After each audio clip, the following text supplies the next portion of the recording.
To understand what's at stake in the January 6th investigation, just read my next guest's Twitter feed. This week, Rob Reiner wrote, "Every day that goes by without Donald Trump being indicted for leading a deadly insurrection to overthrow the United States government takes us one day closer to ending our democracy." And joining me now to tell me the way he sees it, actor, director, and activist Rob Reiner. Rob, great to see you again. What prompted you to tweet that? Well, I mean, you just look at what's going on right now. I mean, you've got a man.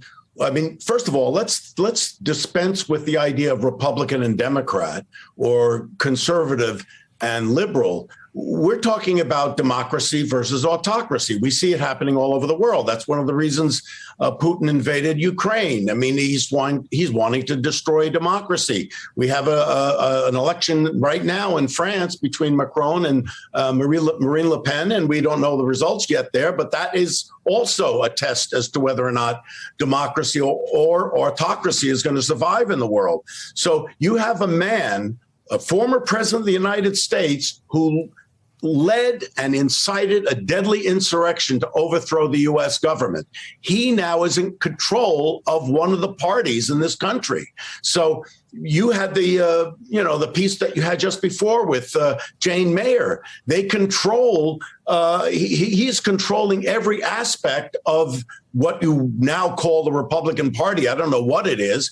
And so this is an autocratic movement. So if you're voting for Republicans, you're not voting for Republicans, you're voting for autocracy. You're voting for the man who tried to overthrow the government. So that is what is at stake here. It's much more than, am I voting for a Republican or a Democrat? And I believe the Democrats right now are asleep at the wheel. They don't understand the gravity of what's happening here.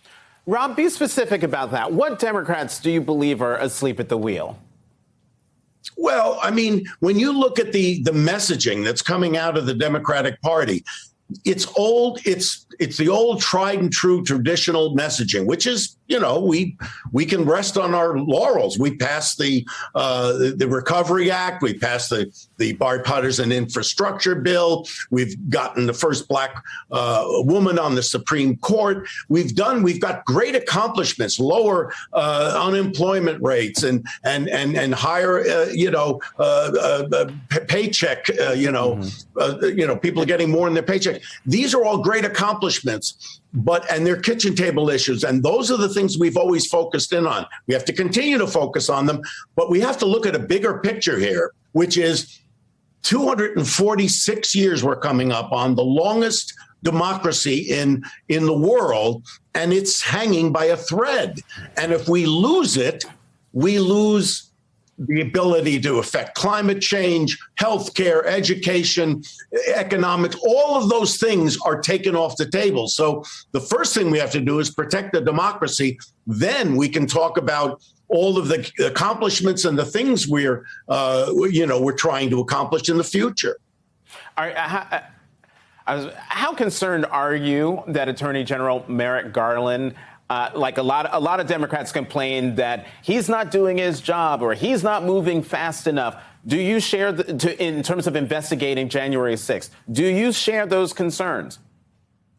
Well, I don't share the concerns that he's not moving fast enough. I share the concerns that if he doesn't move, then we will not have a democracy. Think about this. I'm Merrick Garland. I'm the Attorney General, let's say, for the sake of argument. I'll never be, but let's say. I'm looking at the biggest single case that the Justice Department will ever handle. You're talking about prosecuting a former president of the United States for trying to overthrow the government.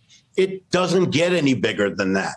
So if you're going to indict, you have to make sure that your case is rock solid, because you don't want to go down that road and then have it fall apart. That's number one. Number two, you know in the back of your head that if you indict, there's going to be violence.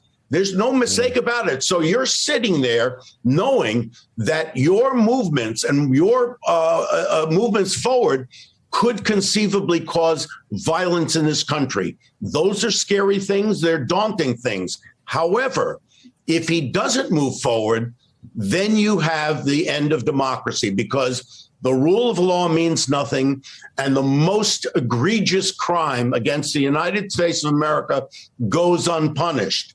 That means you have no democracy anymore. So my belief is that he is doing what he needs to do, but he better at some point, and I don't know when that is, he better at some point announce that there is an indictment against Donald Trump, because there is no bigger crime that's been committed, and it's all out there. We know it all. It's all out there in plain sight.